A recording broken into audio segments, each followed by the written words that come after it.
Update. Would I be the a-hole if I go on a trip that my cousin organized on the same day of my father's wedding with a woman he started dating 2 weeks later of my mother's death? Original post. My 18 female father is going to marry his girlfriend next week, a day before my cousin's 21 female birthday. My mother died 4 years ago, and almost 2 weeks later, my father was dating that woman. I was grieving, and I had to tolerate a total stranger in the house. My father told me that he met that woman at work. The doubt that she has always been my father's mistress is always in my head, but I don't know. I don't like her anyways. My cousin organized a trip to the beach which will last a week. It was given to her by my aunt and uncle because she won a scholarship overseas in a college. My aunt and uncle won't go to the wedding. Some of my other cousins won't go to the wedding to go to the trip too. My cousin arranged the trip entirely on purpose to ruin my father's wedding since my mother was her godmother. My father was mad at her, but my cousin told him she's not going to cancel her trip for a second wedding. Or in her literal words by text, I'm much more interested in seeing the grass grow than in your wedding. Today my father found out that I will be going to the trip too, and he's totally mad at me. He even cried telling me that everyone is punishing him for finding love. I asked him if my mother was the love of his life. They always used to say those kinds of things, and he kept crying saying that I don't understand because I'm too young. He says that every time I try to talk about something serious with him, even when I want to talk about politics or important things, it's his way of shutting me up. He says he just finally found love, his words. He said his girlfriend is the real love of his life. Good for him, I guess. My mother always said he was the love of her life until the last day, and because of his words, my mother was never the love of his life. I think I feel sad to think about how my mother would feel if she hears my father say that he finally found real love, when in my mother's eyes and words, he was her soulmate. Can you really find the love of your life in 2 weeks? I understand that grief is different for everyone, but who grieves spending Christmas with your new girlfriend and not with your daughter who lost her mother? He neglected me since that day even if I was a teen. Everything was always about how he feels and wants.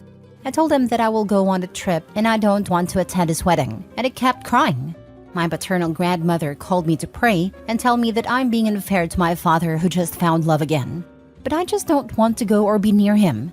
I stopped being close to my dad long time ago, that my perception of what a father figure is has been almost totally erased from my mind.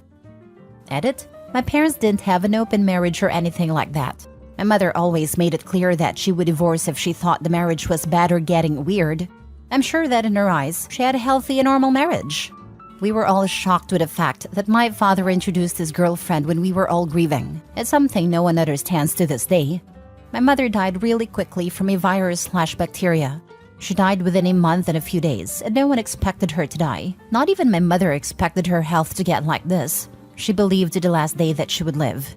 The person who took the most care of her in the hospital was my grandmother. Now for the top comments before reading the update. Not the a-hole. Do what you want. If you don't respect the relationship, why would you want to go anyways? Besides, I get the feeling this woman was involved with your dad before your mom passed. Because who the heck moves someone in 2 weeks after their wife dies? A cheater, that's who. He's just mad that everyone sees through his BS. I wouldn't go either. She didn't move into the house instantly, but she went every day and stayed overnight. It was really uncomfortable. I always suspected that she was my father's mistress, but I never asked, because my father would deny it anyway. Trust your gut. You're probably right about her being the mistress. Unfortunately, I'm sorry for your loss, OP. Be with your family and let your dad sulk. He brought this upon himself. Gosh, he abandoned you when you were 14 years old to spend Christmas with his new girlfriend? Right after you lost your mother, and mind you, his wife? Not the a-hole, but he sure is. When Christmas came, he decided to go on a trip with his girlfriend without even inviting me, because I never liked Christmas anyways. I spent that Christmas with my mother's family. Wow, I don't know your father, but I hate him. You're not the a-hole. Go enjoy your trip. Not the a-hole. Who leaves their grieving child alone on Christmas? If anyone wants to cry about love, he can kick rocks with his love. Now for the update. Thanks to the comments, that day I decided to talk with my father and ask him if he cheated on my mother. I got really anxious and just needed to know the truth because it was something that made me feel really nervous. After insisting in hearing him cry, he confessed to me that he had been talking and going to places with his girlfriend/friend for a while my mother was still alive and even before she got sick. My mother didn't know that my father had that kind of relationship, and it was all behind her back. He showed me some things his girlfriend shared in her IG at that time. She knew he was married. When my mother died, his girlfriend, at the time friend, approached him to comfort him. He didn't say exactly when, but I guess that obviously it was between those 2 weeks. I want to think it wasn't the day my mom passed away, because it was unexpected and we were all too busy. My father told me that it was the first time they had physical contact, but he always felt guilty about his friendship with that woman. I'm not very familiar with the subject, but I think it's what people call emotional cheating. I only know that he kept it a secret because he knew he was doing something bad. I asked him if he and my mother were having marital problems, and he said no, not at all. According to my father, his friendship with his girlfriend was something he planned to keep as a secret forever when my mother was alive and healthy. Father told me that he thought he loved my mother until he kissed his girlfriend and decided that we only live once. So that's why he took her home just 2 weeks after my mom died and did everything he wanted with her. My father's logic was that his job gave him a week of mourning. So according to him, 2 weeks was enough mourning for me. I told him that while he fulfilled his fantasies, I was alone in our home. And he kept saying the same things like, "OP, you were almost 15 years old. You were already a woman. At your age, I was already working, blah, blah, blah." I don't think I'll ever get to that level of maturity to understand his mind. I asked him that if he thought about cutting off contact with his girlfriend if my mother found out. And he said something like, "No, I wouldn't cut contact with her. It was just an innocent secret, and your mother never found out." I told him my mother would cut off his balls if he heard him say that, and he started crying again. But anyway, all of this doesn't change anything. The result is still the same: a father who neglected his daughter. I said a lot of things to him. I've been going to the psychologist for years, so I know how to manage my feelings. But at that moment, I told him everything I've been keeping to myself, and he cried again. Isn't that weird? Cry when you're the one who screwed up? I only feel bad for my mother and myself. And for now, I warned him that I am going to rent the house to make money and cut off contact with him when he leaves the house with his girlfriend. He didn't complain about that, because at least he always agreed that the house is mine. I'm not going to leave him homeless or anything like that. I'm not going to his wedding. I'm not going to invite him to my wedding in the future either. I don't care if my future kids doesn't have a grandparent or anything like that. I think years ago I lost both parents, but luckily I have my family. I see myself as a person who had to mature quickly. My mother left me in charge of my father, but my father maybe decided to bury his paternal instinct next to my mother. Or maybe he never had one. He was always a regular father, so I don't care if I don't see him again. I don't feel anything for my father's girlfriend, but I just don't like her. Because I would never date a man who neglected his daughter, and she's going to marry a man like that. Anyways, we never argued and I don't hate her at all. I hope she's my father's final real love. There are people who commented saying that I was making my father look bad on purpose and that I was probably a brat who has a bad behavior, just because I'm a teen and my mother died. I don't understand what kind of education those people had, but being a teenager doesn't mean that we let ourselves be carried away by our feelings. Sometimes a minor can speak much calmer and in control than an adult, and that doesn't mean that I want to play myself as a saint. It's just how my feelings work. That doesn't mean I wasn't suffering because I didn't yell at him. Also, a random person posted my story on another subreddit making fun of me and saying that I'm making myself look like an angel. I know it's the internet, but it's sick to make fun of the people with the problems. I really don't know where I went wrong for my father to prefer to forget that he has a daughter. I don't know what I could have done wrong. Maybe the key was to yell at him and make a tantrum to get his attention, as some comments said, but I stopped caring long time ago. Your father is disgusting. He was cheating on your mom for years. No, at 15 you weren't an adult, and even if he had been, you were still his child, and you needed him. And where was he? Living it up with his girlfriend. You were right to tell him how you feel, and I would absolutely go no contact with him. He made his choice. I love how OP is too young and doesn't understand when her father wants to dismiss her and shut her up. But when she tells him off for leaving her alone, she was almost 15 and already almost a woman, and he was working at that age. Like, pick one, a-hole. I hope OP never has to speak to him again. He can take his too late crocodile tears and his homewrecker girlfriend with him on the way out. Yeah, that part. Of course, it kept moving the goalposts on OP about what she's apparently too young to understand, but old enough to go out and do. He's great at emotional manipulation, that's for sure. OP's dad is disgustingly selfish and self-centered. I'm glad the family took his stand against his abhorrent cheating butt. Cousin is a boss. I think she helped to give the rest of the family the gumption to tell OP's dad to go screw himself. Next story. Am I the a-hole for refusing to pay for my friend's wedding because she uninvited me? Okay, so here's the deal. My friend, let's call her Sarah, and I have been tight since high school. We've been through everything together. Breakups, makeups, you name it. So when she got engaged, I was over the moon for her. Fast forward to a few months before the wedding. Sarah sends out the invitations and I'm psyched to RSVP. But then out of nowhere, she texts me saying that she's had to cut down the guest list due to budget constraints, and unfortunately, I didn't make the cut. I was devastated. I get that weddings are expensive at all, but to uninvite me after we've been friends for so long? Ouch. Fast forward again to the wedding day. I see all these photos on social media and it looks like a fairy tale.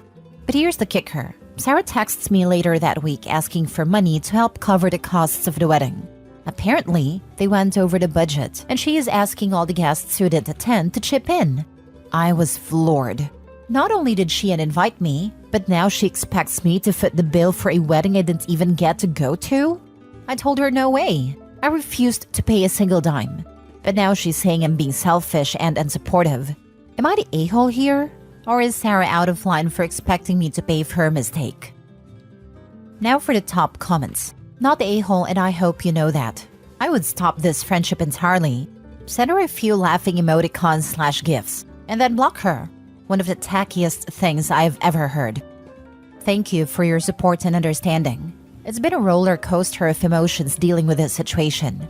To add a bit more context, Sarah and I had always been there for each other, so her decision to uninvite me really caught me off guard.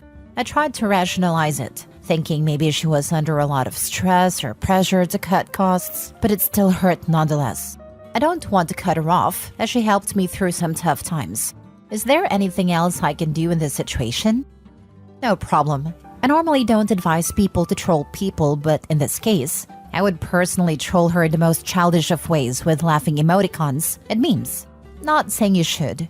Wild guess, but you must have also helped her through tough times. So I'd say you're probably even or more than even. This friendship will never be the same. You will resent her for uninviting you. She will resent you for not paying. And focus on making new friends or spending more time with other people. Stop clinging to this fake friendship. No, you're not. Asking for money, especially from people who didn't get invited, is one of the most absurd things I've ever heard in my entire life. It's even worse. OP was invited, then got cut, then Googled at the wedding photos on social media, and then got hit up for money. I guarantee OP is the only uninvited guest who has also sent a demand for money. Otherwise, Sarah would surely get a clue when everyone refused to pay. Last story. Am I the a-hole for refusing to go to AA meetings as a condition of my in-laws letting us have their second home and opting to move out of state instead? About 4 years ago, I developed an alcohol problem. It took over my life like it did for a lot of people during the pandemic. I was going through multiple boxes of wine in a week. What was honestly very shocking to me was that my husband didn't realize how often I was drunk, sitting next to him.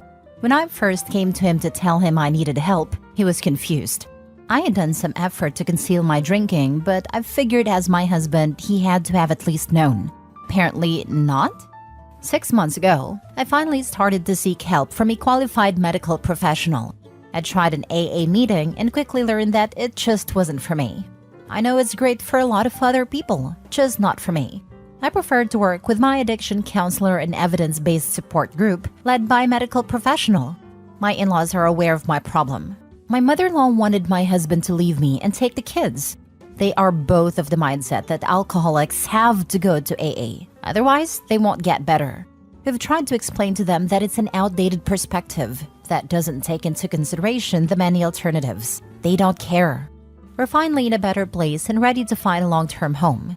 In-laws offered to give us their second home, but their condition is that I must go to AA meetings. As I've said, it is not for me. My husband agrees with me that it's a non-starter. The other part of this is the logistics of all that property exchange or buying, but this isn't about that. When we broke the news to the in-laws, they hit the roof. They were furious that we dare reject their offer, especially because it means that we will move away from them due to the cost of living here. We're going to move a state away, a 4-hour drive. I think it'll be a wonderful new start for all of us. Well, my mother-in-law has turned this into a personal thing against her, that I'm taking her grandkids away from her, that I'm choosing alcohol over the family, etc. She rants about me all day and night on Facebook, telling everyone that I'm a nasty falling down drunk and all that. My husband is perfectly happy with our plan. He wants me to be happy and healthy so I can be a happy and healthy mom to our kids. But part of me really wonders if I'm just being stubborn. Am I the a-hole? You sound like you're a quiet drinker and one day just realized it became a problem. As you mentioned, your husband was surprised when you told him. There weren't drunken fits of rage. You were just drunk most of the time, which is a problem indeed. AA wasn't for you, but you didn't say, well, at least I tried and got back to drinking. No, you looked for something that actually did help. Listen to your guts. They do a very good job dealing with your mother-in-law too. You were not stubborn here. She was trying to control you. Turned out it was a bad idea, mother-in-law. Play stupid games, win stupid prizes. Hers is now a 4-hour drive to her grandchildren. Not the a-hole. You made some very smart decisions. Hug your husband. He is great. Agree 100%. That house comes with a lot of strings. What other ultimatums are they going to give you? I doubt it will stop there. Get free. I wouldn't want to live near someone who treated me like that. Having to see them all the time. Advice? Make sure your new home does not have a dedicated guest room. I got out of a lot of uncomfortable situations by not having a comfortable room for someone to show up and stay and tell me how to raise my kids, and decide to stay another week and get up early and rearrange my cupboards. Not the a-hole. Honestly, I'd never accept something like this with conditions, even if the conditions were reasonable, because they very well may be subject to change. Who knows if you have to go to AA will become other demands. Do what's best for you and your family.